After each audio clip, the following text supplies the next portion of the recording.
I never saw a man meet death with finer courage. Don't let us stay in there too long.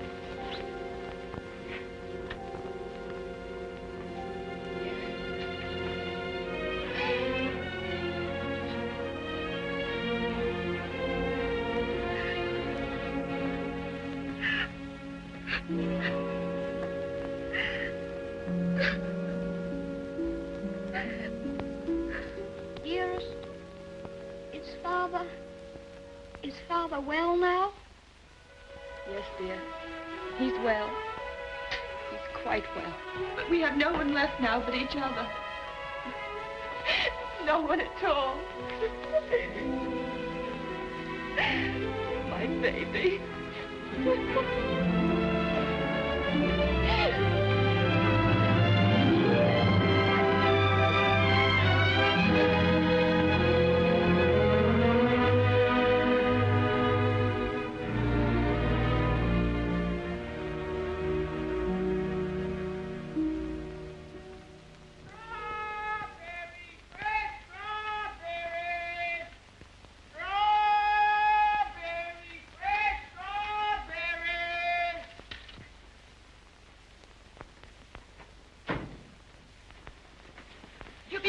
Mary, won't he? Ach, the darling.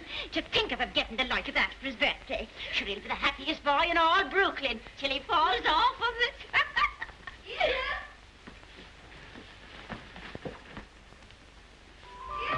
All right, Betty. Oh, dearest. Look. Mary's brother, Michael, has made it for me. And Mary's given me this book. It's The Adventures of Robin Hood and His Merry Men. Listen. Back varlets, touch maid Marian at your peril. However many you be, I defy you all. See, dearest, you're maid Marian, and I'm Robin Hood. They crowd around you. I'll never leave your side, however many there are. Oh. Now, dearest, you cry out, help me, Robin Hood. Help me, Robin Hood. Help. All it's no, I've got... Help. There. Oh. Isn't that... You like it? Oh, my... Of all the events in my life, this is the most magnificent. Do you really like it, darling? It's what you wanted? It's exactly what I wanted. Oh, I do hope it is. Only you will be careful, won't you, and not let it run away with you or anything. I suppose I'm about the safest bicycle rider in the whole of Brooklyn. Do you mind that now, huh? No? Can I ride it now, dearest? Can I go now? Oh. I can't wait 1 minute. Mr. Hobbs has to see it, and Dick. Can I go now, dearest? At once? Yes, dear, only do be careful. There we are. Steady, do be careful of the street cars because you get off the sidewalk. Wait a minute. Yes. Goodbye, dear. Goodbye. Oh, be careful, love, be careful, love, be careful.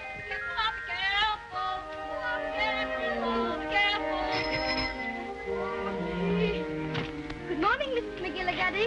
Good morning, Seddy. A very good morning. How are your bones today, Mrs. McGillicuddy? Oh, none too good after the rainstorm yesterday. Oh, they ate last night something cruel. Ties me up in knots, the rain does. Does it? How very peculiar. But it's a fine day to go bicycle riding. Oh, I suppose so. For them that has bicycles and can ride them. I suppose everybody who has a new bicycle will take it out and ride it today.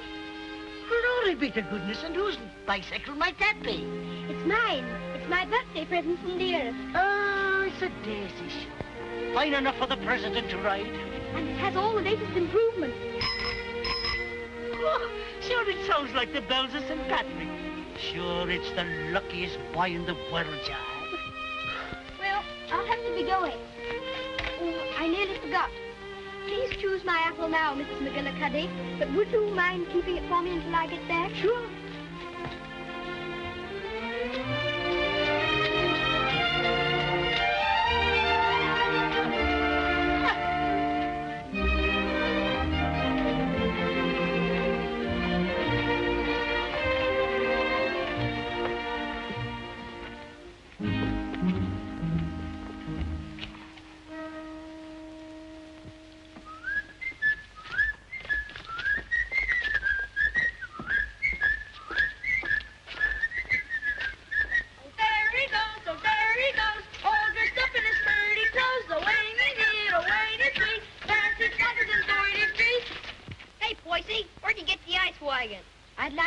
righty. Give us a little ride, will you, Bub? I'm sorry, no. Scared I'll get it dirty? No, but I'd rather ride it myself. Hey, English, when'd you get back from dear old London? I'm not English. I'm an American. Now, where'd you get that kind of gab? My father was English, if it's any of your affair. Ooh, does your mother know you're out? Don't you dare talk about my mother. Mama said, Mama said, Mama said. I think you'd better take your hand off that wheel. Want to make anything out of it? I want to make you get out of the way. You don't dast, you sissy cat.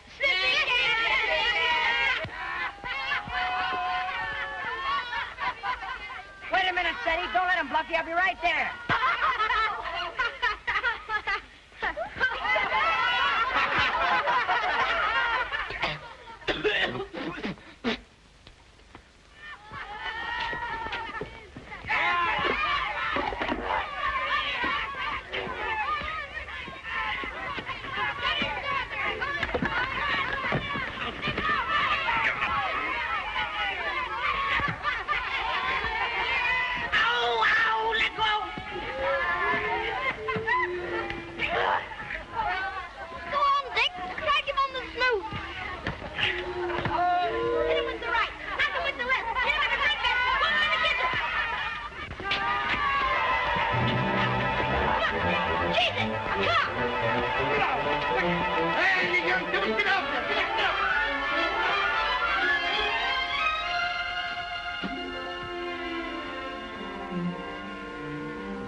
Why couldn't that copper leave us alone? We had him licked. Thanks terribly for coming to my rescue, Dick. Next, that makes us even for me giving you the mumps. They didn't even scratch it. Gee willikers, where'd you swipe that? The Earth gave it to me. Isn't it magnificent? It's a lollapalooza. I want you to be the very first person to ride on it. Oh, thanks.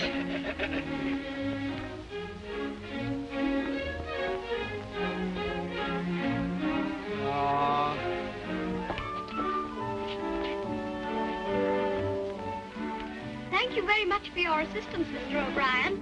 It's a pleasure, Sadie, my lad. Of course, I think we might have won anyway. Sure, and don't I know it? But I had to keep you from committing murder. I tell you what, Dick.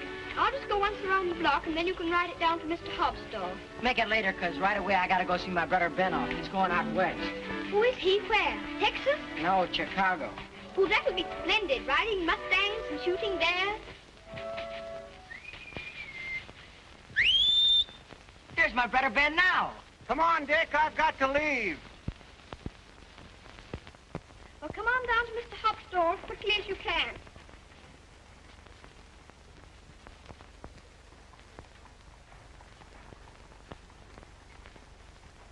What do you say to a little birthday party? Ginger pop and cookies and some candy. That would be perfect, Mr. Hobbs. Only, Only? well, Dick's coming very soon.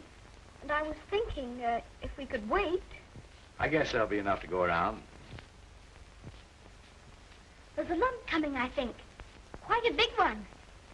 What are you reading, Mr. Hobbs? Ah, that's the way they go on now. British aristocracy. I've got no use for 'em. Earls and marquises going around as if they was lords of creation, wearing their coronets. Did you ever know any marquises, Mr. Hobbs? Or earls? I should say not. I'd just like to catch one of them inside here, that's all. I'll have no grasping tyrants sitting around on my cracker barrels. Perhaps they wouldn't be earls if they knew any better. Oh, wouldn't they, though? They just glory in it. It's in 'em. They're a bad lot. Here you are, Dick. Just in time for Steady's birthday feast. Gee, Manetti, ginger pop and everything. Here's to your health, Steady. Many happy birthdays. Thank you very much, Mr. Hobbs.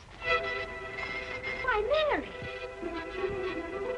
Come on home, darling. The mistress is wanting you. Oh, glory be. Would you look at your face? I'm very sorry, Mr. Hobbs, but I shan't be able to stay for the feast. Is there anything wrong with Dearest? Not at all, so there's nothing the matter with her. What's happened, Mary? Now, don't be asking me any questions. Queer, strange things happening to it. If you forgive me, Mrs. Errol, you must not disregard the great position to which your son has fallen heir through the death of his uncle, your late husband's brother.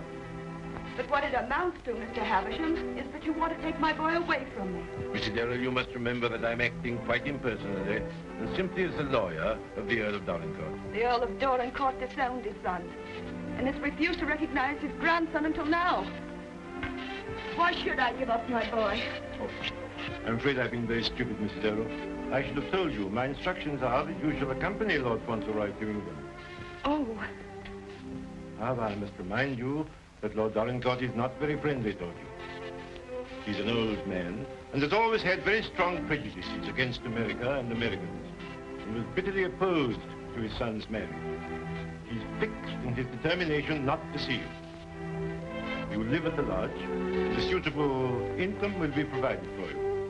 The only stipulation is that you make no attempt to visit your son at the castle, nor even enter the park gates. There's your sister, Mary. Hello, Bridget. Why, what's the matter? Mrs. Michael, it's worse. We've no money. We can't pay the rent. I don't know what I'm going to do about the children. I'll let you not be bothering me now, Bridget. I've more important things to attend to. I wonder what your husband's wishes would have been in this matter. You knew my husband? Yes, I knew Captain Errol well, and liked him, as everybody did. He was greatly attached to his old home. Yes, I know. He, above everyone, would have appreciated what this means to your son. The very great advantages he'll have. Yes, you're right. My husband would have wished it. Mr. Havisham, I must ask you to let me tell Teddy about this in my own way and in my own time. He must never know his grandfather dislikes me. If he did, it would make it harder for them to be friends. Very well. Your son will thank you for this when he's a man. I hope his grandfather would love Teddy. He has a very affectionate nature and has always been loved.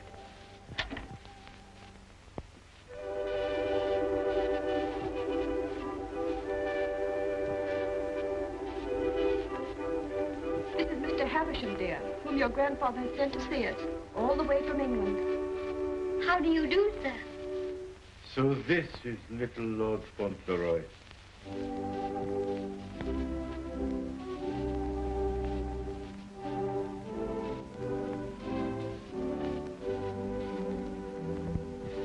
You see, dear, your grandfather has no more children now, and he's very lonely.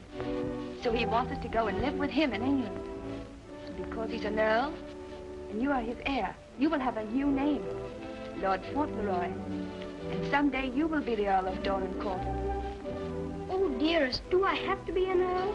None of the boys are earls. Can't I not be one? I'm afraid it can't be helped, dear. Just think, dear. Soon we'll be starting for England. Do we have to go to England, dearest? I'd much rather not. Oh, what will Mr. Hobbs say?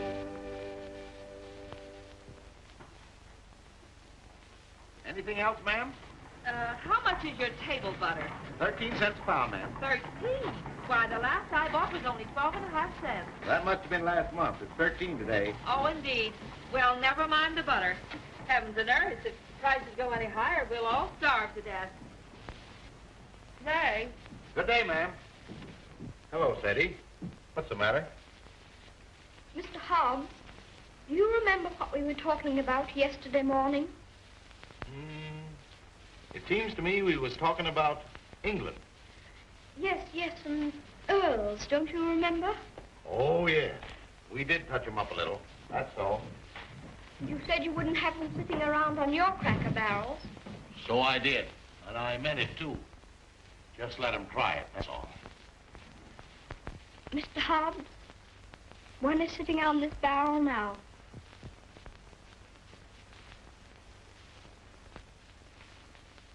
What? Yes, I am one. Or I'm going to be. I won't deceive you, Mr. Hobbs. It's the heat.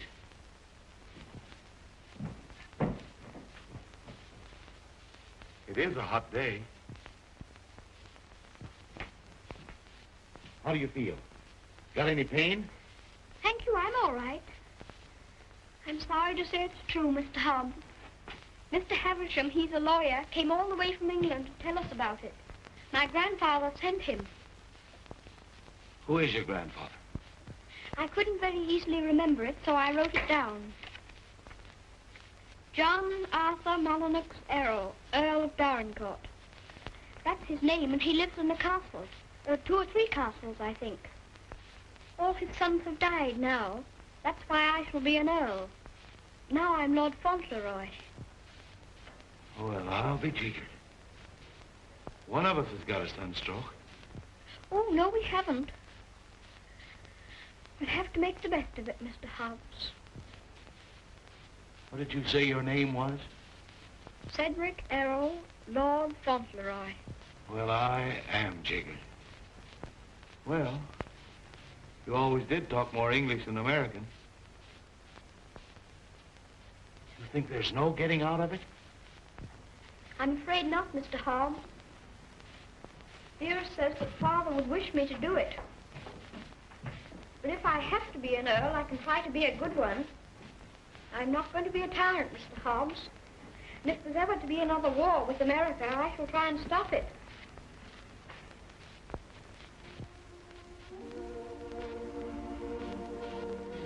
England's a long way off, isn't it? It's across the Atlantic Ocean.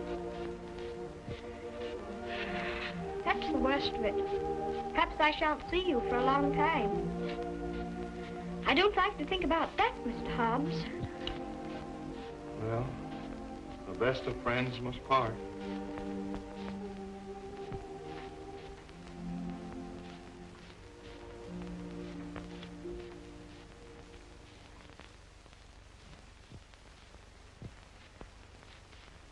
I'm afraid, Mr. Havisham, our American food must seem very strange to you. A little, ma'am. I find that muffins are biscuits and biscuits are cookies. But the cooking's excellent. And after all, it's the company that makes a meal exquisite, not the food. Thank you, Mr. Havisham. When you're an earl, you'll give splendid dinners in one of the most beautiful castles in England. Do you know, I'm not sure I know exactly what an earl is. And I think if anybody's going to be one, he ought to know, don't you? Would you mind explaining it to me? Well, someone is made an earl generally because he's done some service to his sovereign or some great deed. Oh, that's like the president. Oh, is it? Is that why your presidents are elected? Yes, sir. When a man is very good and knows a great deal, he's elected president. Then they have talks like processions, and bands, and everybody makes speeches. I used to think perhaps I might like to be president, and I never thought of being an earl. No, being an earl is rather different from being a president. An earl is generally of very ancient lineage. What's that? Very old family. Extremely old. Oh, that's like the apple woman. 100, I should think. She's of such ancient lineage, it'll surprise you how she can stand up. And the rain makes it worse. The first Earl of Dorincourt was created an earl hundreds of years ago. Well, that was a long time ago, wasn't it, dear? Many earls have been very brave men and have fought in great battles. I should like to do that myself. My father was a soldier and a very brave man, as brave as George Washington. I'm glad earls are brave. That's a great fountain. Would you excuse me a moment, please? There's someone I must see. Oh, certainly, of course.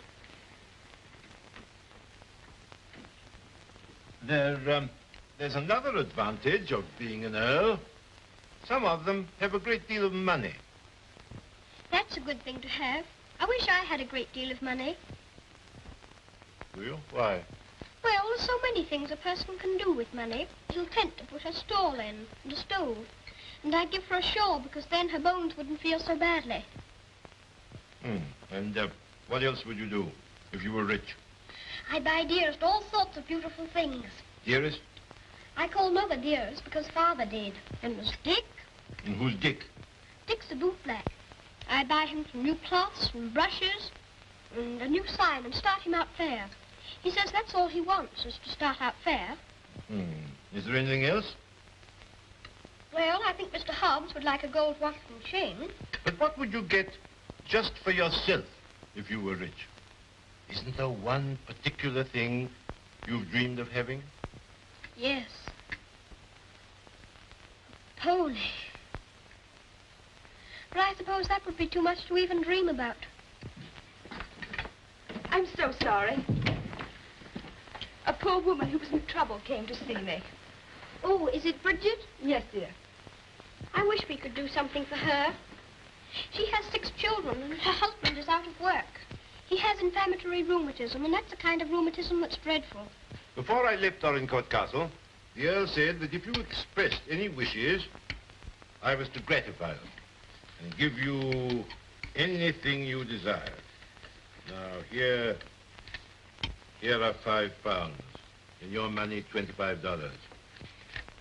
If you have any desire to assist this poor woman, I'm sure your grandfather would wish it. Can I have it now? Can I give it to her this minute? May I be excused, please, dearest? Yes, Eddie. Bridget! Bridget, wait a minute. Here's the money. My grandfather gave it to me.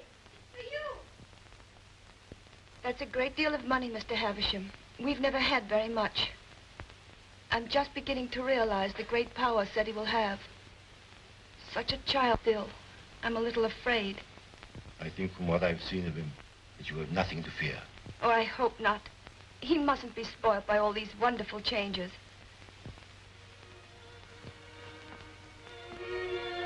She cried. She said she was crying for joy. I never saw anyone cry for joy before. My grandfather must be a very good man. It's more agreeable being an earl than I thought it was going to be. In fact, I'm almost quite glad I'm going to be one.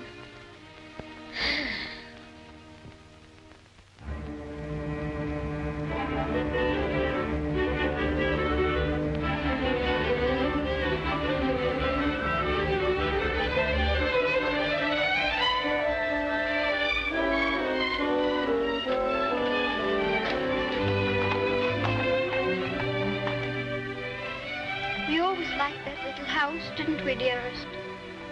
We always will like it. Yes, darling. Yes.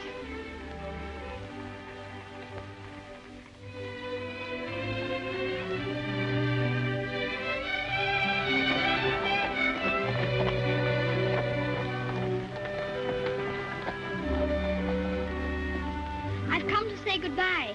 I have to go to England to be a lord, and I shouldn't like to have your bones on my mind every time it rains. Oh, bless your dear little heart. With all your kindness to me, the Bones is as quiet as anything. Can I give you a kiss for luck? Of course.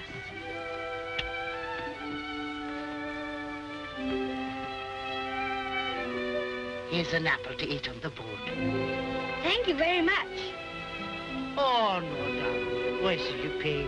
As me late husband used to say, this one's on the house. Thank you again. Well, goodbye. Goodbye, darling.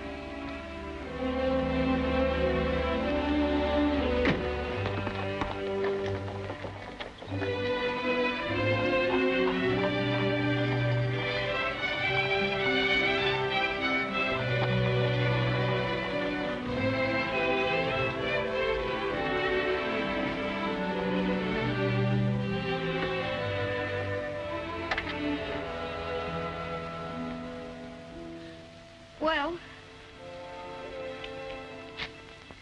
Well, well, well, well, goodbye. I hope trade will be good. Gee, if trade gets any better, I'll be rolling around in diamonds and pearls. That would be splendid, wouldn't it? I hope you have every sort of luck and happiness. Thanks, same to you, and I hope you think about us sometime when you're way over there, as they say, on foreign soil. I'll think about you all the time, and I'll write to you, and you must write to me. Here's where you send your letter. Gee, I wish you wasn't going away.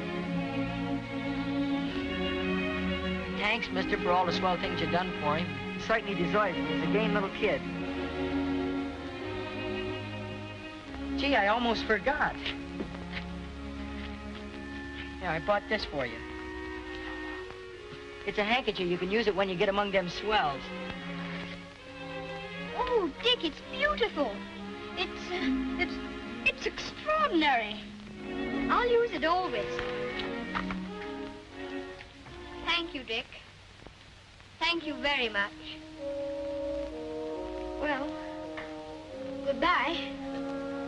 Well, goodbye.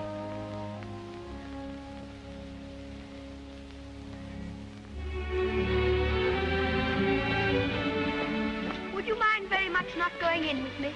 I think this time I'd better be alone. Certainly, I quite understand.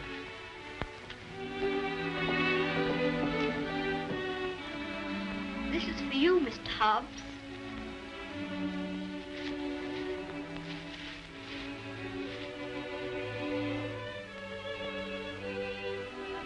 It'll look fine when you're smoking it. Why, Sadie, that's just what I wanted for a long time. This is my real present, Mr. Hobbs.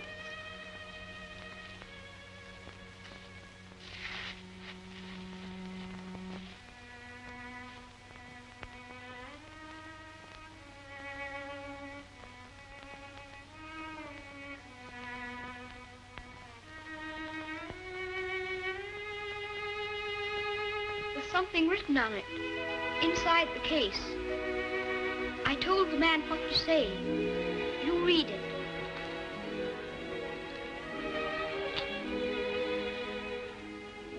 From his oldest friend, Lord Fauntleroy, to Mr. Hobbs. When this you see, remember me.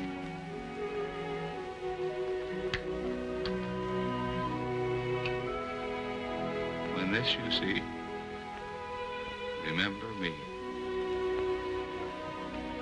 I don't want you to forget me. Oh, I won't forget you. Don't you go and forget me when you go over there amongst those British aristocracy. I shouldn't forget you, whoever I was among. I hope you'll come to see me. Perhaps my grandfather will write and invite you. You wouldn't mind him being an earl, would you? I mean, you wouldn't stay away just because he was one. Oh, I'll come and see you. I won't be able to help myself.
Castle, dearest? No, this is Court Lodge, where you're...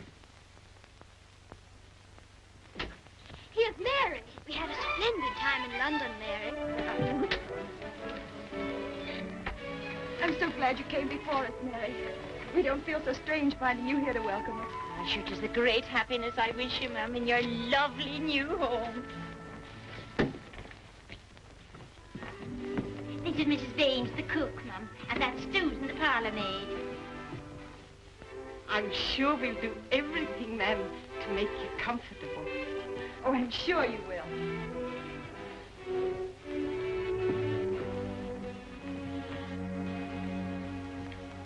I must say goodbye. The carriage is waiting to take me to the castle. I must tell the Earl of your safe arrival. He needn't go tonight. I'd so like to have him with me my first night here. No, I'm sure Dorincourt won't expect his grandson tonight. Tomorrow will be time enough. I dread so to tell him that we're not going to live together anymore. I'm a coward, I know, putting it off so long, but it's the most difficult and most cruel thing I've ever had to do.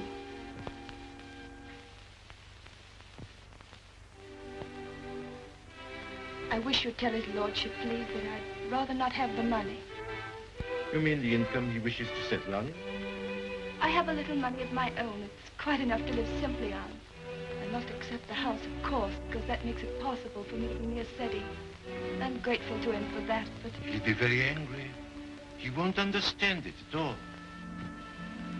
I think he will understand. He must understand that I can't accept money from a man who hates me so much that he's separating me from my boy. I'll deliver your message.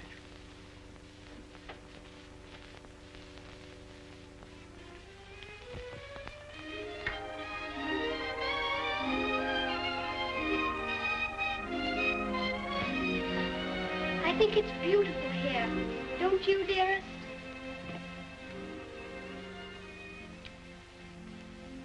Seti, darling, there's something I must tell you. You're not going to understand it, I know. But I want you to believe me, as you always have, when I tell you it's for the best. Tomorrow, Mr. Havisham will take you to your grandfather, and you will live with him at the castle. But I shall not go with you. This pretty house will be my home, and Mary will be here to look after me. But, dearest, you don't mean... You can't mean that we're not going to be together, just as we've always been. Oh, no, I can't. I couldn't. I won't. I won't. Seti, you must be brave and sensible. If there are some things you can't understand now, you'll understand them later. It's best for you to live there. There are good reasons why it is. You mean you want me to go away from you? Of course not, darling. But now you're growing older, and we must trust, help one another without asking any questions. You know, Seti, your grandfather loves you, wants you to love him. He's so kind, he wants you to be happy and to make other people happy.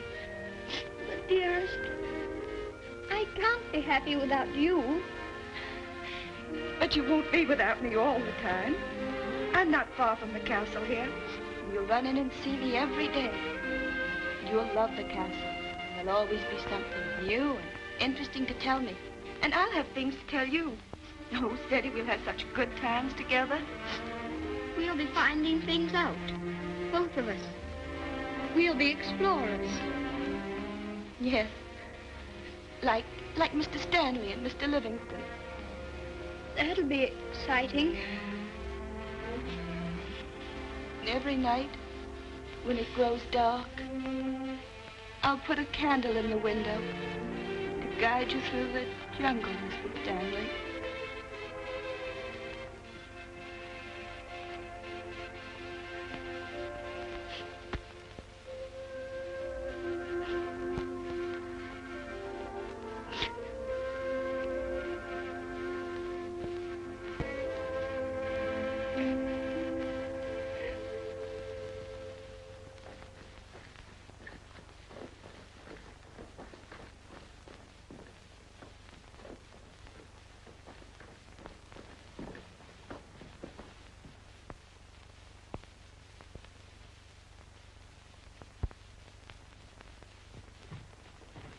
Ah, Newick, how's his lordship? Oh, he's in a rare mood this evening, he is.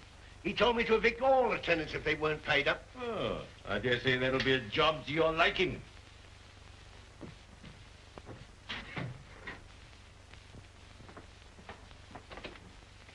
Oh, sir. Ah, Purvis. Glad to see you again. Very glad to see you, sir. Oh, idiot! Do what you're told. Read what's ordered. Gout. Oh, yes, sir. These last few weeks have been the worst I've ever known, sir. I'm surrounded by a lot of incompetent nincompoofs. Shut the door, you blockhead! I can't stand it no longer, Mr. Purvis. He's too much for any man. Cursing and swearing and calling people out their names like he does. And it ain't just today, it's every day. Thomas, you brought in the 63 port. He prefers the 51. Oh, I'd like to know he didn't say. Fix the other bottle. What business you got drinking port anyway in this condition? I can't feed and house every lazy lout in the parish, and I won't. You and your poor. I've had enough of them. But, my lord. Mr. Mordaunt is with him, sir. I said all I had to say, and now I say good night. Good day, my lord. Good day. Oh, how'd you do, Mr. Havisham? Mr. Mordaunt. Mr. Havisham, my lord.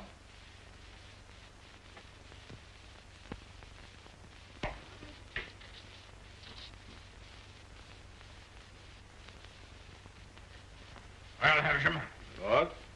come back, have you? Put that cushion right for me, will you? Careful.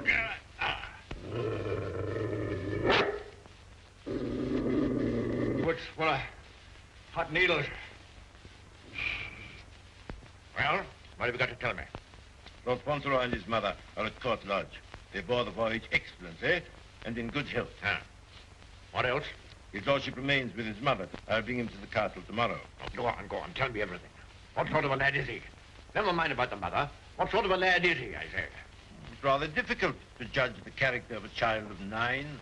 A fool, huh? Clumsy cub. I don't know much about children, but I thought him rather a fine lad. Healthy? Well grown, eh? Apparently healthy, quite well grown. Straight limbs, well enough to look at. Rather handsome, my lord, as boys go. Ah. Although I'm scarcely a judge. I dare say you'll find him a little different from most English children. Oh, no doubt of that. American children are the most impudent and worst brought up in the world. I've heard that often enough. In his case, I would hardly call it impudence. The difference is, I think, that he's lived more with older people than with children. And I should call it a mixture of maturity and childishness. Exactly. Mixedly impudent bad manners. That's what it is. I have a message to deliver from Mrs. Errol. I want none of her messages. The less I hear of her, the better. But this is rather an important one. She prefers not to accept the income you propose to settle on her. What's that? What do you say? She says it's not necessary. That is, the relations between you are not friendly. Not friendly? I should say they were not friendly. Mercenary, sharp-voiced American. Lord, you could hardly call her mercenary. She's asked for nothing. Ah, all done for effect. She thinks she can wheedle me into seeing her. Thinks I shall admire her spirit, but I don't. She shall have the money sent to her whether she likes it or not. She won't spend it. I don't care whether she spends it. She shall have it sent to her. She shan't tell people that she's got to live as a pauper because I'm doing nothing for her. Huh?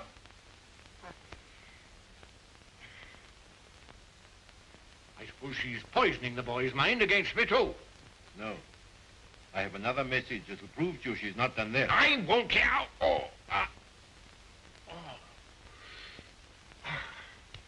She asks you not to let Lord Fauntleroy hear anything that might lead him to understand that you're separating him from her because of your prejudice against her.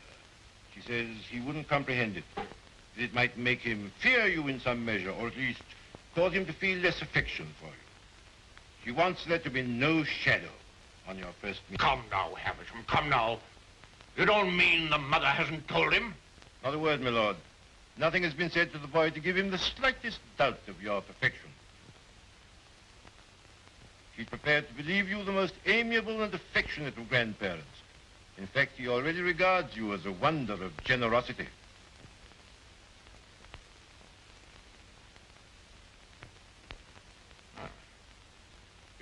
Huh? I would suggest, my lord, that Fauntleroy's impressions of you depend entirely upon yourself. I make a further suggestion, that you'll succeed better with him if you take care not to speak slightingly to him of his mother. The boy's only 9.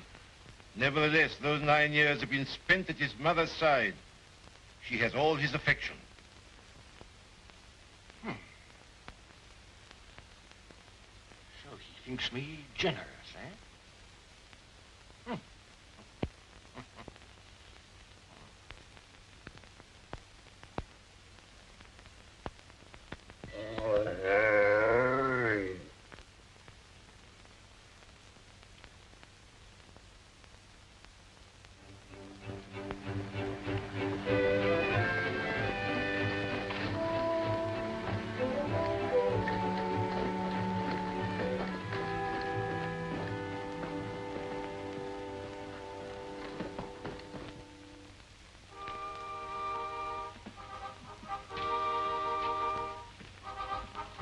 Service, this is Lord Fauntleroy. My lord. How do you do? Thank you, my lord.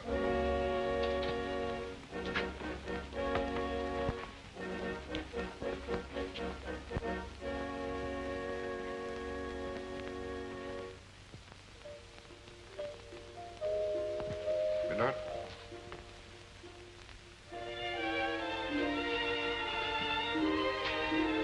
This is Lord Fauntleroy, Mrs. Mellon. Lord Fauntleroy, this is Mrs. Mellon, the housekeeper. How do you do, ma'am? I shouldn't know his lordship anywhere, sir. He has the captain's face and way.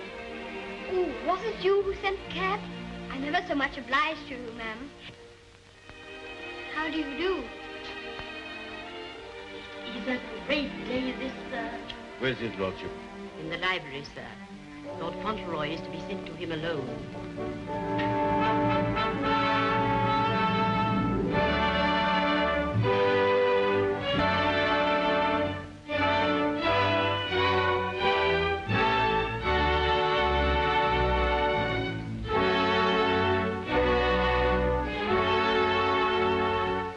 Lord Fauntleroy, my lord.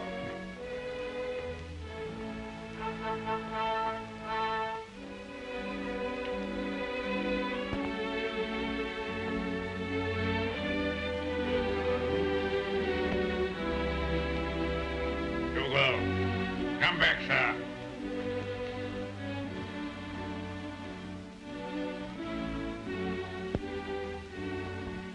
How do you do, sir?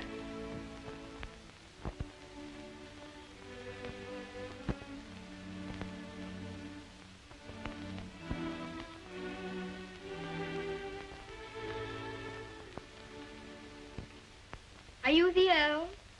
I'm your grandson that Mr. Havisham brought. I'm Lord Fauntleroy.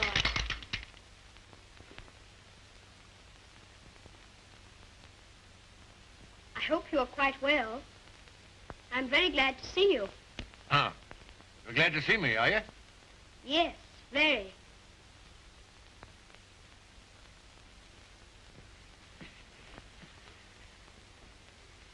I kept wondering what you would look like if you'd be anything like my father. Oh, and am I? Well, I don't think you are, very. You're disappointed, I suppose. Oh, no. Of course you would enjoy the way your grandfather looked, even as kind to him as you've been. Oh, so I've been kind to you, have I? Yes. I'm ever so much obliged to you about Bridget and the apple woman and Dick. Bridget, Dick, apple woman? They were particular friends of mine. You know, they were the ones you gave me all that money for. The money you told Mr. Havisham to give me if I wanted it. Oh, the money you were to spend as you liked, eh? So you spent it all on these people, did you? Bridget, Dick, and the apple woman. Yes, and I gave Mr. Hobbs a gold watch and chain and a pipe. I put some poetry in the watch. It was, "When this you see, remember me." I'm going to miss Mr. Hobbs very much. Who is Mr. Hobbs? He was our grocer. Fancy vegetables and groceries, you know.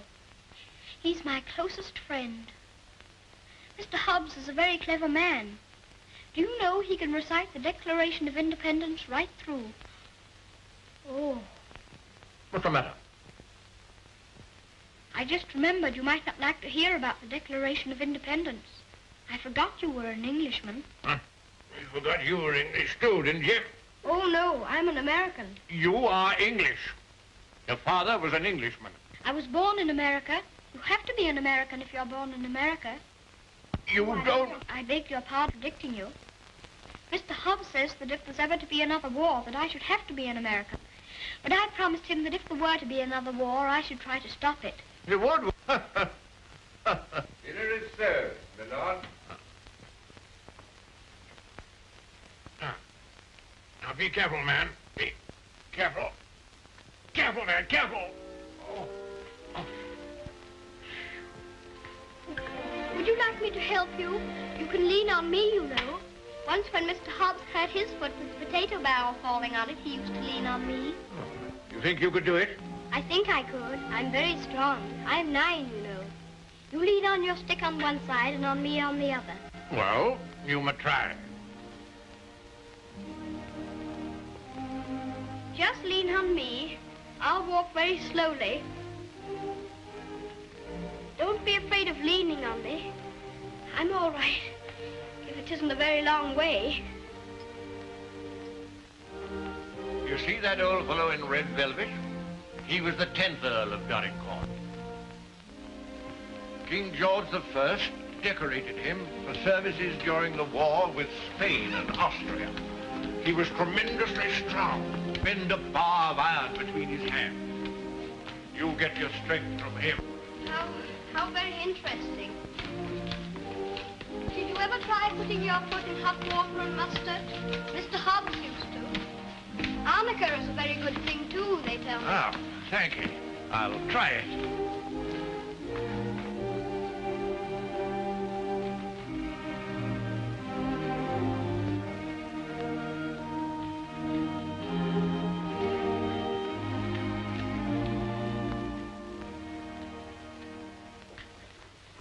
It is warm, isn't it? A person can't help getting warm in the summertime. Great heavens! What's that? It's a present from Dick. Isn't it beautiful? When this I see, I shall always remember Dick. Yes, I should think you would. It'd be difficult to forget him. Dick's a professional bootblack. You'd like him. He's so square. Square? He wouldn't cheat anyone or hit a boy under his size. Huh? Very pleased were they. Thank you.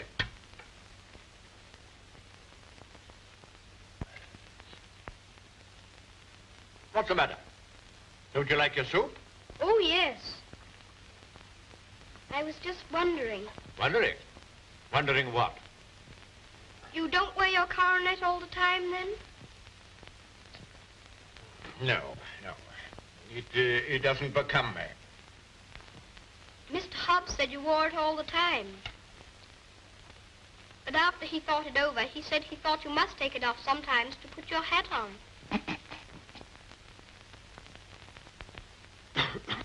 Yes, I take it off occasionally.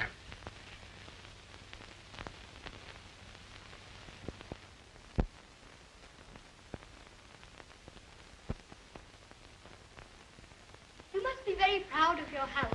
I never saw anything so beautiful. But it's a very big house for just 2 people to live in, isn't it? Oh? You think it's too large? Well, I was only thinking that if 2 people lived in it who are not very good companions, they might get a little lonely sometimes. Hanky, do you think I shall make a good companion? Yes, I think you will. I think you should be almost as interesting as Mr. Hobbs. Huh. Mr. Hobbs and I were very great friends. He was the best friend I had, except...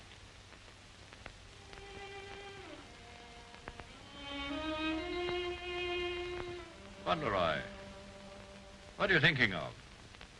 I was thinking of Dearest. Who is Dearest? She is my mother.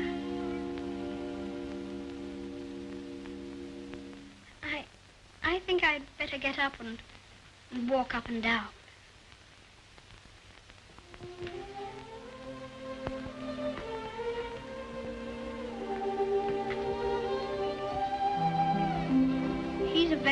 starved. He's my friend. He knows how I feel. How do you feel?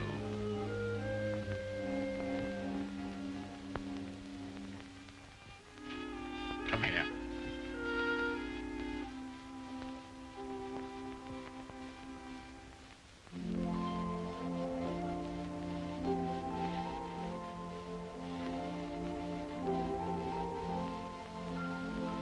You see, I never was away from my own house before.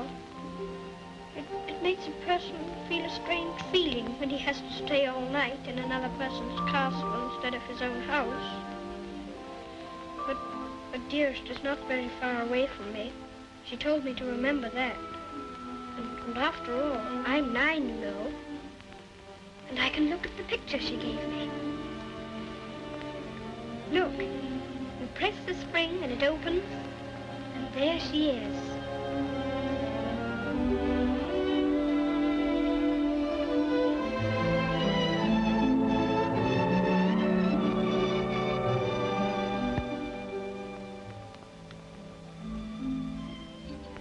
I suppose you think you're very fond of her. Yes, I do think so, and it's true. Mr. Hobbs and the others were my friends. But Dearest is my close friend. My father left her to me to take care of.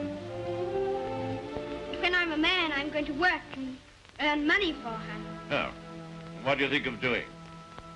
Well, I did think of going into business with Mr. Hobbs. But I should like to be president. We'll send you to the House of Lords instead. Well, if I couldn't be president, and if that's a good business, I shouldn't mind. The grocery business is dull sometimes. Yes, there's the House of Lords. But it's the business that every Earl of Dorincourt goes into. I shall have to talk to Dearest about it.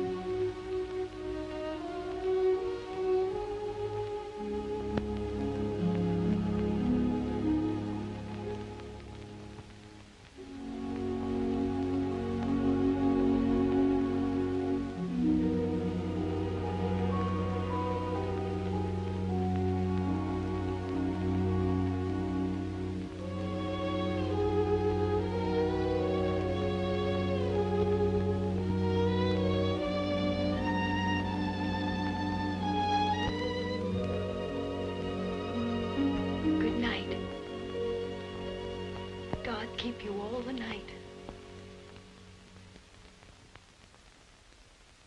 Morning, Thomas. Good morning, sir. His lordship? In the library, sir. And such goings-on I never heard in all my life. Do you think it'd be all right for me to see him? Oh, yes, sir. He's expecting you.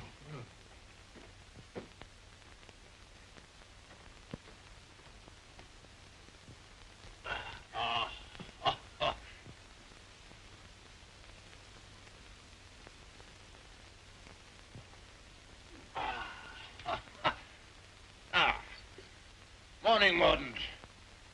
Found a new employment, you see. Any good at marbles, Mordaunt? My muscles are a little stiff, my lord, but I'll see what I can do. No, pity about that. I'd forgotten about your age.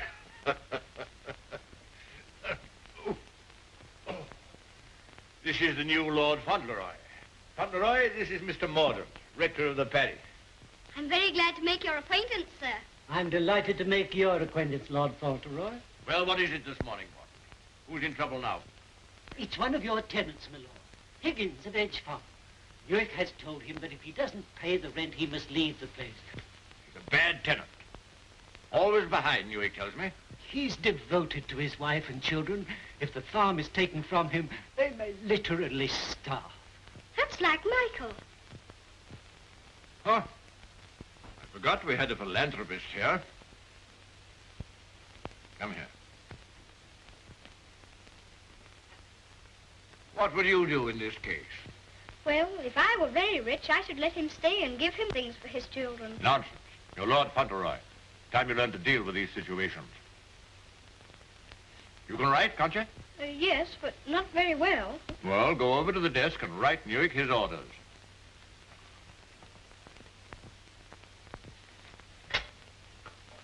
Now, what must I say? You must say, Higgins is not to be interfered with for the present.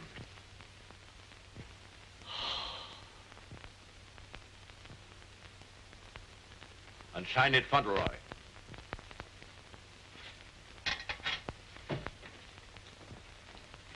Do you think it will do?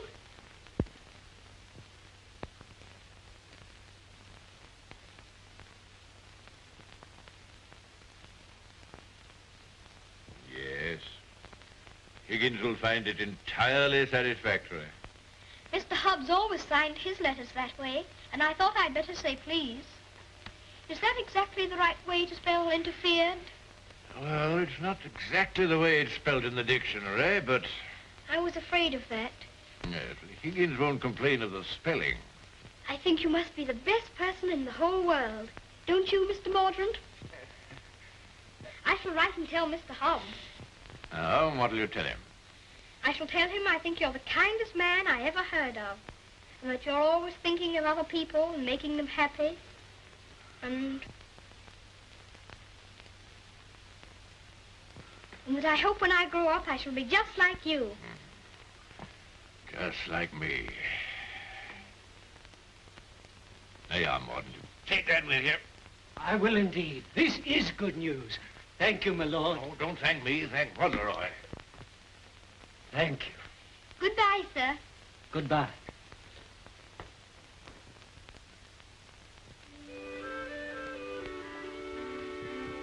May I go to see Dearest now? I think she'll be waiting for me. There's something for you to see in the stables first. Ring the bell. In the stables? If you please, I'm very much obliged, but I think I'd better see it tomorrow. She'll be expecting me all the time. Oh, very well. We'll order the carriage. And you don't care to see what's in the stables? Oh, I do. Oh, it doesn't matter. It's only a pony. Pony? Whose pony is it? Yours? Mine. Yes. Oh, I never thought I'd have a pony. I never thought that. How glad Dearest will be. You give me everything, don't you? Wouldn't you like to see it? Of course I want to see it. I want to see it so much I can hardly wait. But I'm afraid there isn't time. You must see your mother this afternoon. You can't put it off till tomorrow? Why, she's been thinking about me all morning, and I've been thinking about her. Oh, I have you? I'll ring the bell.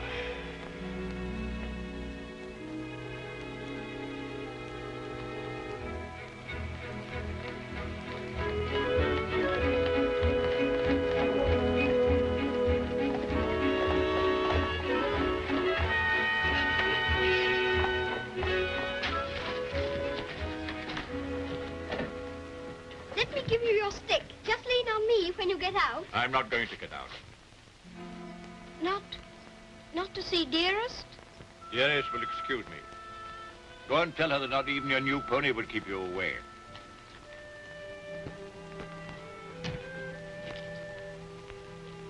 She'll be disappointed. She'll want to see very much. I'm afraid not. The carriage will call for you as we come back. Drive on, Jeffries.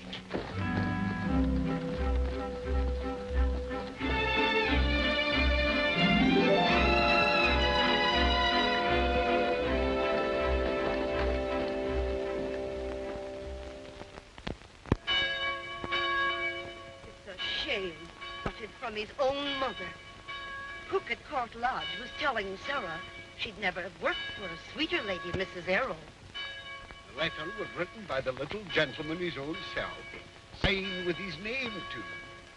Fauntleroy, as large as life. The little precious. Aye, that's the mother. Pretty young thing, too. Good morning, ma'am. Good morning. God bless you, ma'am. Thank you. Good morning, ma'am. Good morning. It's his lordship coming to services. That's a new notion.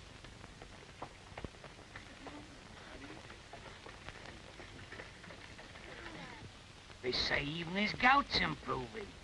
Look at the young lord. He's Captain Cedric all over again. He's the captain's salt of a life. How glad the people are to see you. Take off your hat while they're bowing to you. To me? How do you do? God bless your lordship. Long life to you. Thank you.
Oh, is this Mr. Higgins? Yes, I suppose he's come to have a look at his new landlord. Yes, my lord. I understand his young lordship was kind enough to speak for me, and I thought I'd like to say a word of thanks. I've got a great deal to thank your lordship for. Oh, I only wrote the letter. It was my grandfather who did it. You know how good he always is to people. Is Mrs. Higgins well now? Yes, your lordship. The missus is better since the trouble was took off her mind. My grandfather was very sorry about your children having the scarlet fever. You see, Higgins, you people have all been mistaken about me. Lord Fauntleroy understands me. If you want a little reliable information on the subject of my character, apply to him. Get in the carriage, Fauntleroy.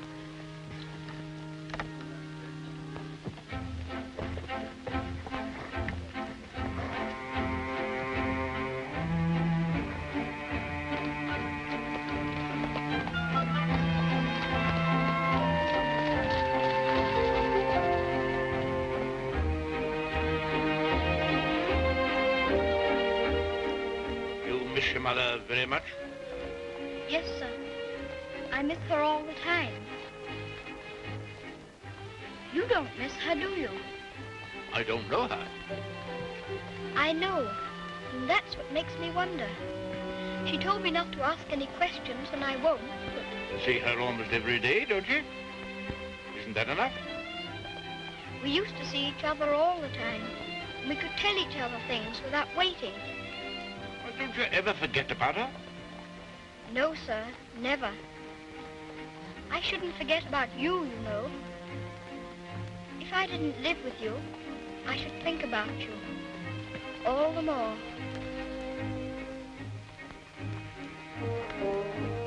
On my word, I believe you would.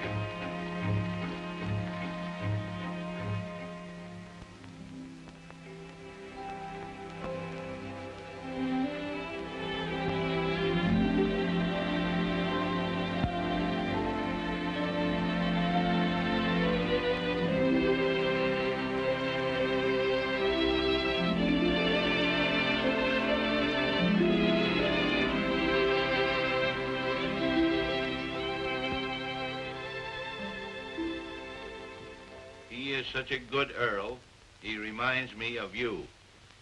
He is a universal favorite. Well, reminds me of you.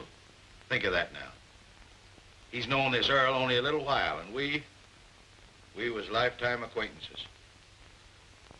I don't know as I want him to be reminded of me by this Earl. They've been using influence on him, I bet you. You're right. They got twisty ways, those aristocrats. They'd wheedle their little finger around your heart as soon as look at you. All for their own purposes, mind. It's a pity they're making an oil out of him. Yeah. He would have been a shining light in the grocer business. A shining light. Do you know any particulars about that stuff like castles and oils? No, not much. Except they're haughty and mean. Sure is a Jim Dandy letter he wrote. Almost as good as seeing him. Only it ain't, of course. Oh, he was a plum daisy of a kid. I bet you sometimes he wishes he was back here. I do. You lonely? Oh, not so bad. Where you living now? Oh, me and two other fellas, we got a room in a lodging house. The other two fellas, they get drunk and fighting, but it's cheap. Oh, that's no sort of a place for a lad like you to be living. Now, look here. I got a clean, dry loft over my stable, and there's no bed you can have. Why don't you come here and stay? Won't cost you a cent. Gee, do you mean that, Mr. Hobbs? Well, certainly I do. Yahoo! Gee, Mr. Hobbs, talking about oils, you ain't no oil, you're a prince. Oh, sure.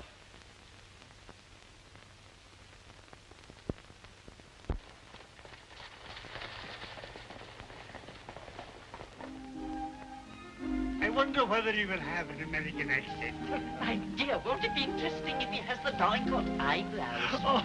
When do we see the mother? Shh. I believe she's supposed to be kept in the background.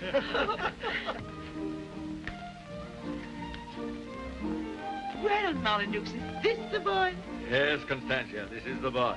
Fauntleroy, this is your great aunt, Lady Lorridale. How do you do, great aunt? How do you do, young man? You're like your father. I loved him more than most people in this wicked world. Oh, did you know my father? Know him? Of course I do. Oh, then you must meet Dearest.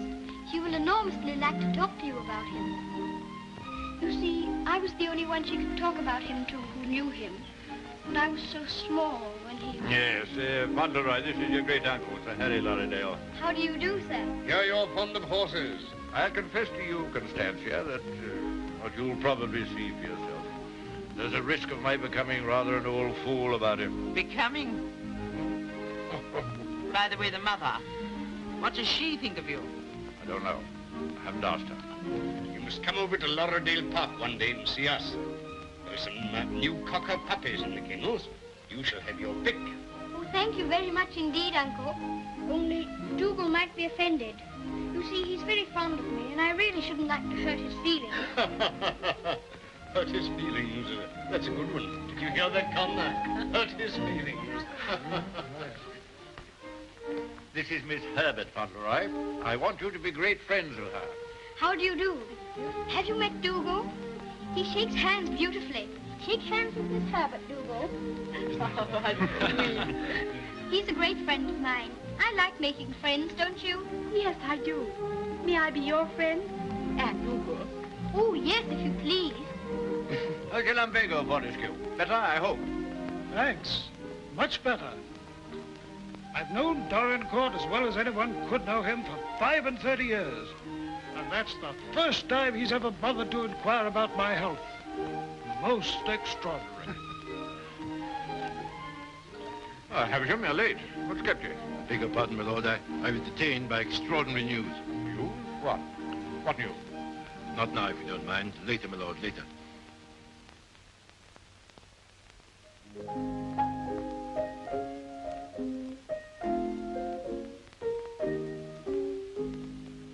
The young May moon is beaming, love. The glowworm's lamp is gleaming, love.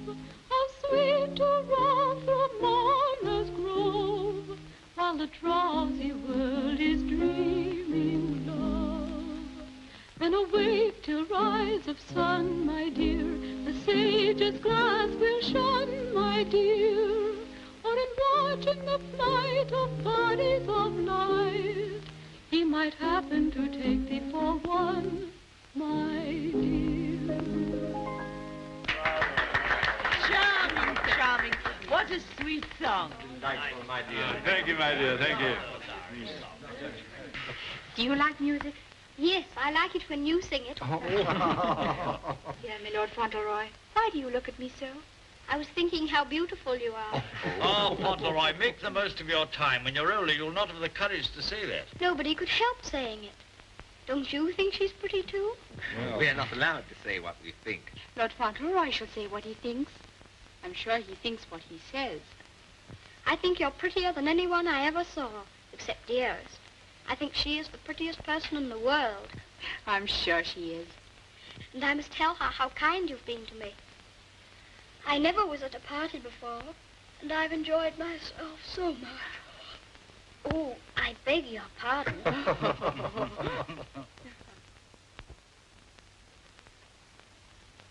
Good night, little Lord Fauntleroy. Keep well. Thank you very much.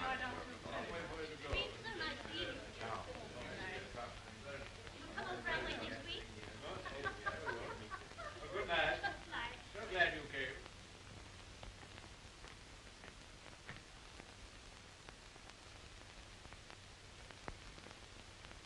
Well, Havisham, what in the world's the matter?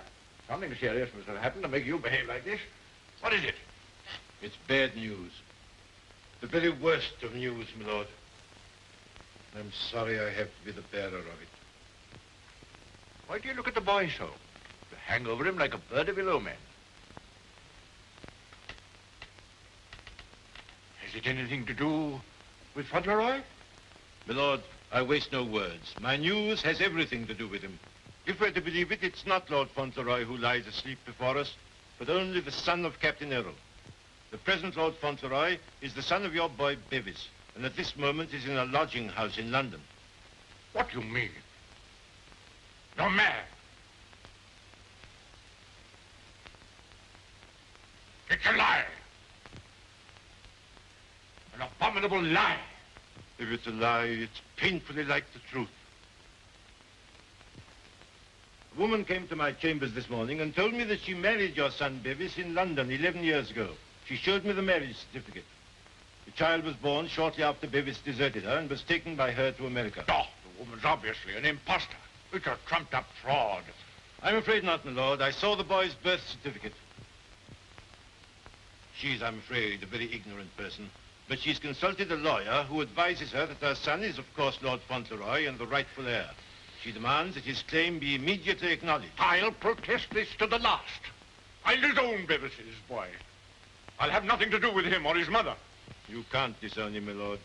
Nothing we can do can keep the eldest son's child from his inheritance.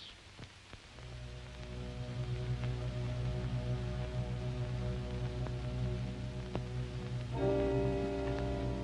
woman you say is an ignorant, vulgar person, eh? She can hardly spell her own name. She's obviously uneducated and openly mercenary. And I objected to his mother.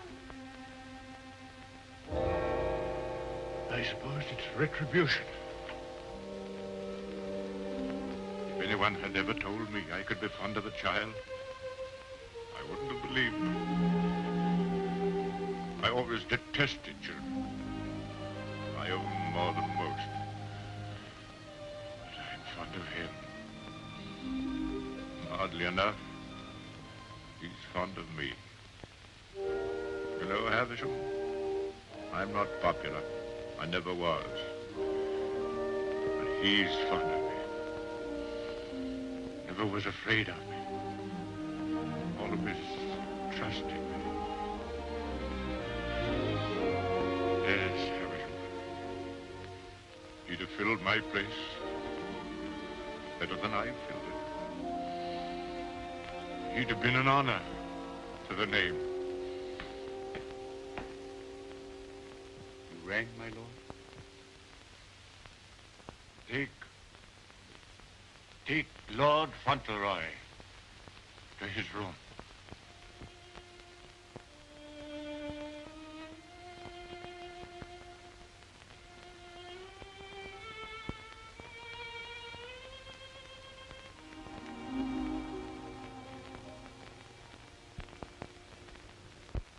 What a pity. The boy's a thoroughbred if ever there was one. I suppose you may say it's a judgment on Molyneux. But that boy, the first human being he ever loved. Will Molyneux take the case to the courts, do you think? Can't tell, he's obstinate enough. Courts are the devil. You go in with your best suit, buckles on your shoes, and come out as nature made you. Bless my soul, Constantia. Whoever would have dreamed that I'd have felt sorry for the old boy? I wouldn't have minded our having a boy like that, Harry. Yes. Bit of luck for us, old girl, if we had. I'll tell you one thing. If his little lordship loses his title, the village loses the best friend it has. Aye, that's right. And I'll tell you another thing. It'll drive the Earl mad if this goes wrong for him. Why, he's been so proud of the boy, you'd hardly believe it if you knew him for what he was before. And the new one's no lady, that's sure. Bold-faced thing, that's what she is. The dark-eyed, brazen-faced wench. Is the Earl coming now with Mr. Avisham?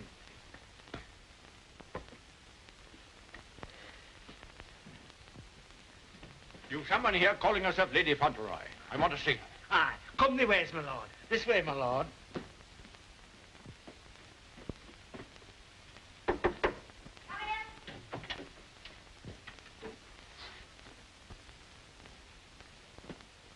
Earl of Dorincourt.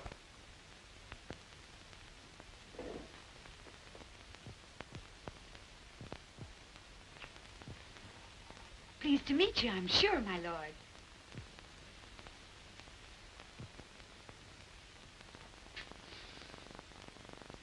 Bevis?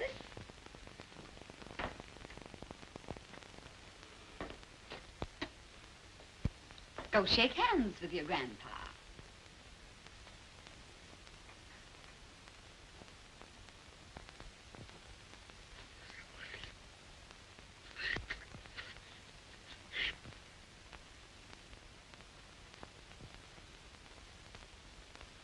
So that's the way you're going to treat your grandson, is it?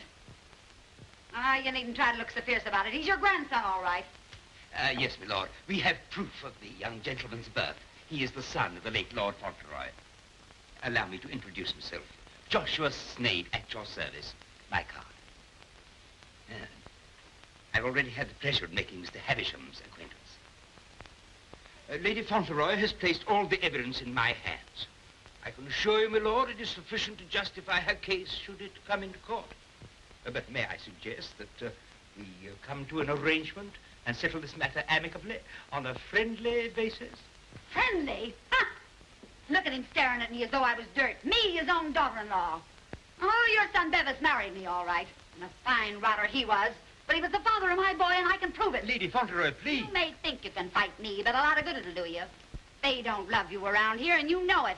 I've heard plenty about you and your dirty, snobbish pride. Plenty of pride you'll have when I'm finished with you. Unless you want to climb down off your high horse and get reasonable with your own flesh and blood. Lady Fauntleroy... You shut up. I'll stop at nothing, do you hear? I'll drag this case through every court in the land. I'll let the whole world know what you are. You and your precious son, Bevis, deserting me and his own child, a babe in arms. How I've suffered, heaven only knows. And you standing there looking at me and my boy as if we were scum. You ought to be ashamed of yourself. You say you married my eldest son. If that's proved to be true, the law's on your side. In that case, your son will be Lord Fauntleroy, and you will be provided for. But I warn you, the matter will be sifted to the very bottom.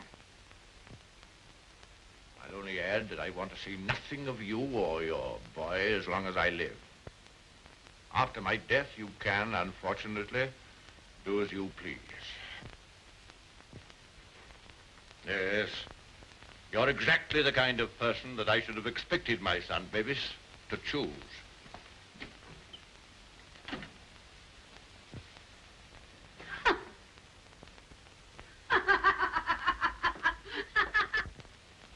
I'm afraid, Dorincourt, there can be no two opinions. At least that's how I see it. You agree, Semple? Yes, I'm afraid we can see it no other way. But it's monstrous. That woman, that boy, are utterly unfit. Alas, the law can take no cognizance of such things. I sympathize, Dorincourt, more than I can say. Sympathize? What's the use of that? If we take it to the courts, you think there can be only one result? I'm afraid so. The birth certificate, everything we have, point the same way. If you take it to court, you'll have the expense and the notoriety, and only, I fear, one possible result. Perhaps the boy won't turn out so badly as you fear. Perhaps you can do something with him. That boy? That oaf?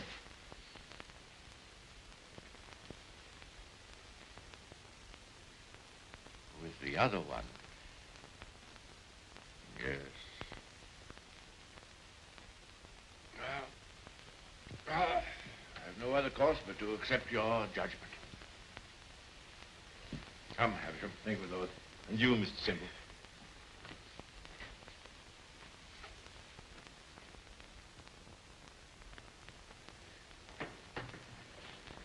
It's the Earl, ma'am. The Earl itself. Show him in.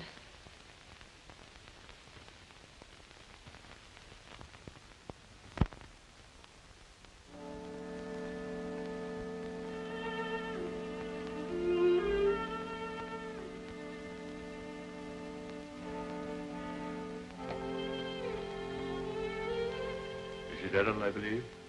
Yes, I'm Mrs. Errol. I am Lord Dorincourt. The boy is very like you.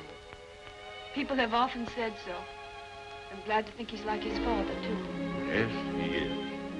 Like my son. Won't you sit down? Thank you.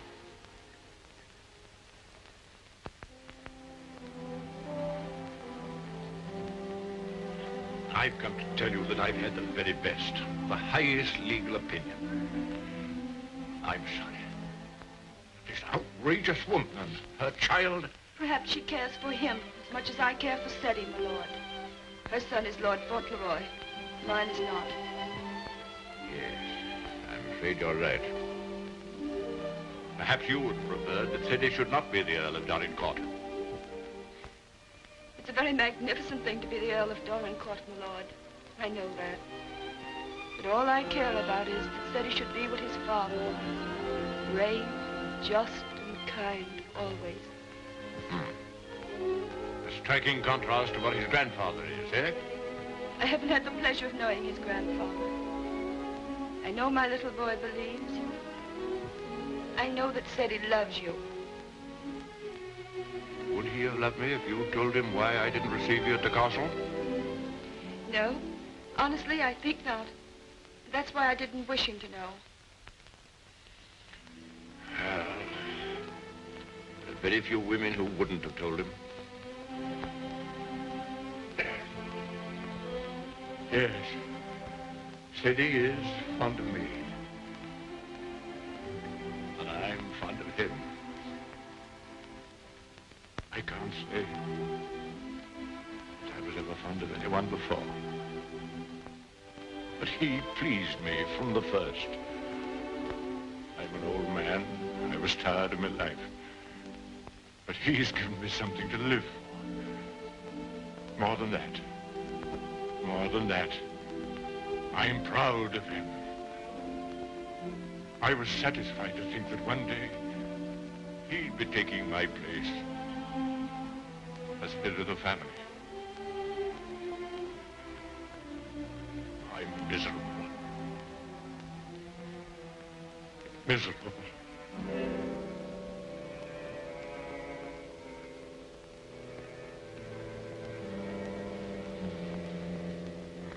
Much troubled, you must be tired. And you need all your strength. Thank you.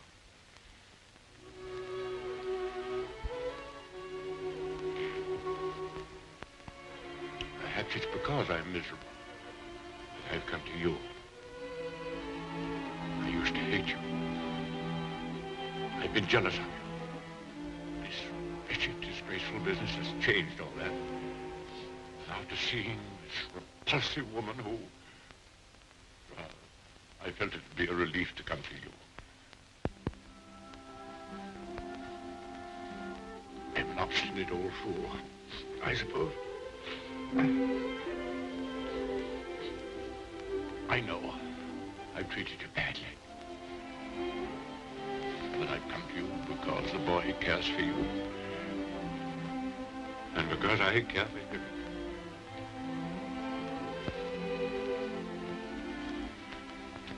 treat me as well as you can. For the boy's sake.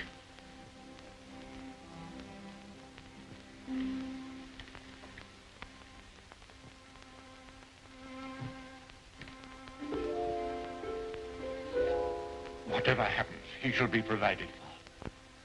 Sadie shall be taken care of now and in the future. Always. Thank you.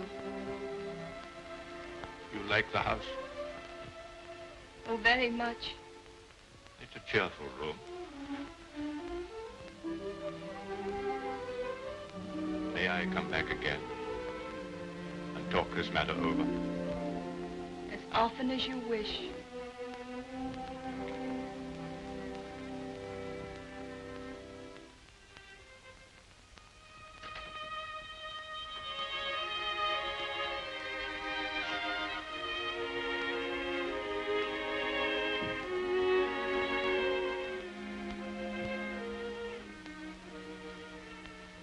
Heard bad news, haven't you? Yes. The worst. And I'm not Lord Fauntleroy anymore, am I? She's beaten me. Then the other boy, he will have to be your boy now, won't he? Like I was? No. He'll have to live in the castle if he's Lord Fauntleroy, won't he? Common little brat shall never enter this place in my lifetime. I'll take care of that. Then I can still be your boy, even if I'm not going to be the Earl, just like I was before. My boy. Yes, you've been my boy as long as I live. And by Jove, sometimes I think you're the only boy I've ever had. Then I don't care about the Earl part at all. I thought, you see, that the one that was going to be the Earl had to be your boy. That I couldn't be. I shall never take anything from you that I can hold for you. Come what may, you shall have all that I can give.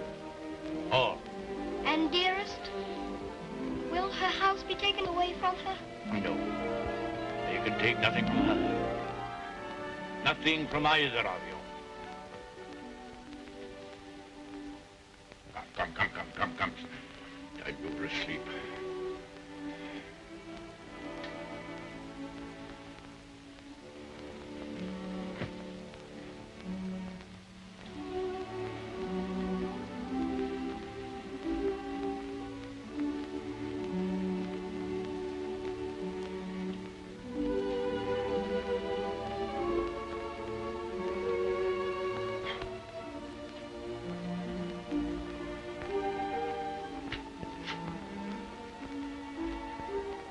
Good night, Grandfather.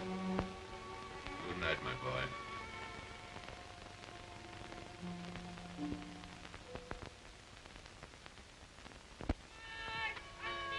The aged Earl remains secluded in his castle and refuses to have any communication with the rightful heir. Oh, we know that stuff. They've been printing that for the past weeks. Is there anything new about SETI? Yes, here it says, the prospects do not look very bright for the false claimant, Cedric Earl of Brooklyn.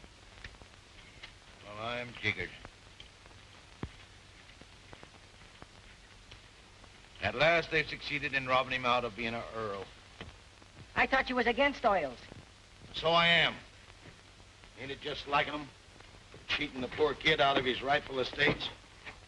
Now, what's going to become of it? Well, I know one thing. He done everything in a well for me, and he can always come back here and have half of my shoe shining business. Well, now, I'll tell you, Dick. I'd always had it in my mind that said he would come in with me someday. He'd be a shining light in the grocer business. The new Lady Fauntleroy was formerly an actress. She is said to have played in New York and London. Continued on page 5. Here's a picture of her.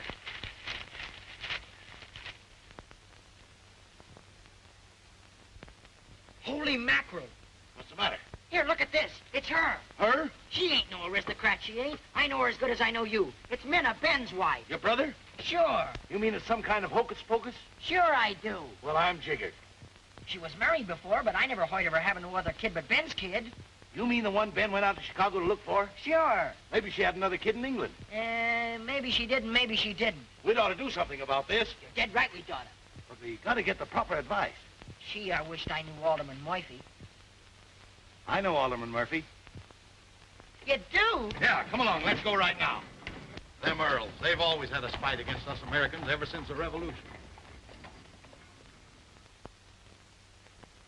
What a place. What a hole. I'm sick to death of it. Cooped up here, week in and week out with nobody to talk to. You're complimentary. I wasn't meaning to be. And grateful. You're getting your money, aren't you? Business is business, you know. Business. I'm sick of business. I want some fun. Why don't you go up to London for a while? London? Not on your tintype.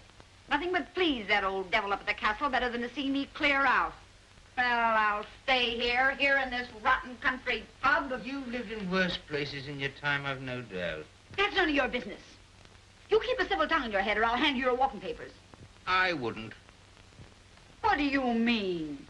Just what I said. I wouldn't try anything like that, Minna. I'm Lady Fauntleroy to you. Men. Why, it's Lord Dorincourt. Why, this is a pleasure, a real pleasure, I'm sure. Won't you take a... Hello, Minna. Why, hello, Dick.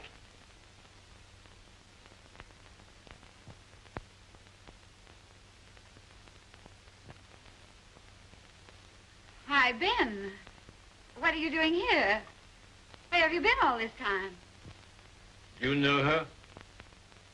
Funny if he didn't, seeing as how he was my second husband. Where is the child? What child? You know what child, our boy Tom. Oh, Ben.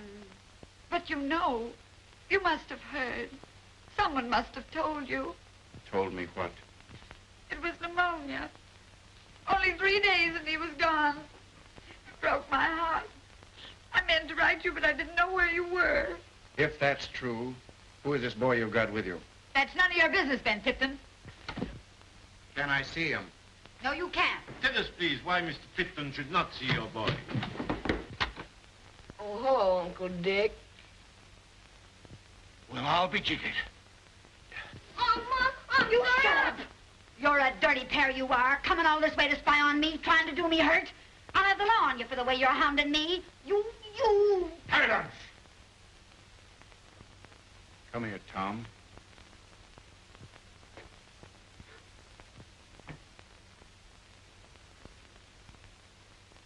I knew nothing of this, my lord, I assure you. There's a little matter of a forged birth certificate.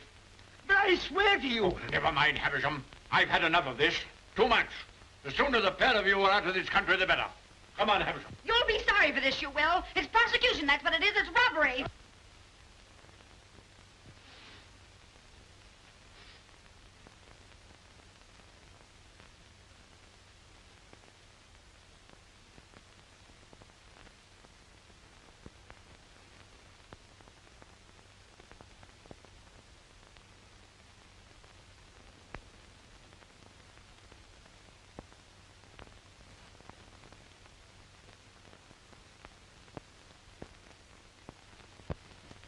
This will be somewhat in the manner of a museum, my lord? Well, not exactly a museum, Mr. Hobbs. They're portraits of my ancestors. Your aunt's sisters? All of them? I'll be jiggered. Your great uncle, he must have had a family. Did he raise them all? I mean that they were earlier distinguished members of the family. Do you know, Earl, I used to have a very poor opinion of you aristocracy, but I've changed. I'll take you, for instance. You're a pretty good sort, even if you are an earl. I'm very gratified.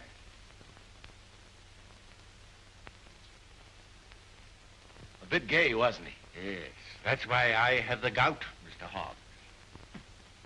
Oh. And they was all earls. And said he's going to be one. And own all this. And he'll be worthy of it, Mr. Hobbs. Sure he will. All these earls. You know, I wouldn't have minded being one myself.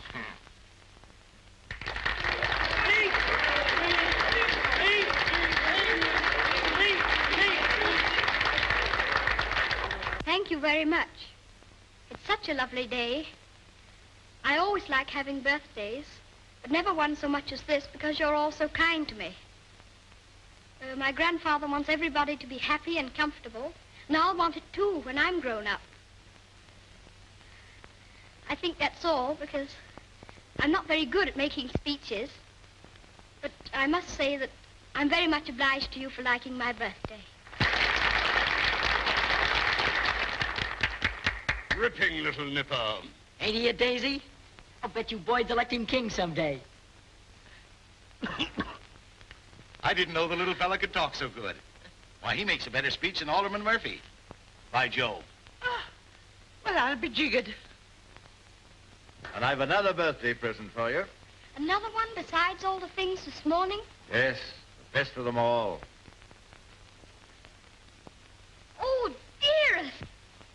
Oh, dearest!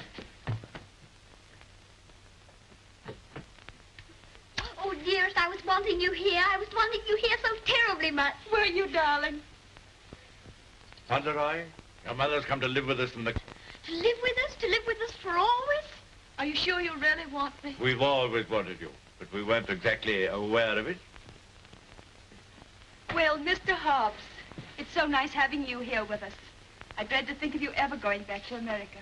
Not to live there. Not to live there. America's a good enough country for them that's young and stern, but there's faults in it. There's not an aunt's sister among them. Nor an earl.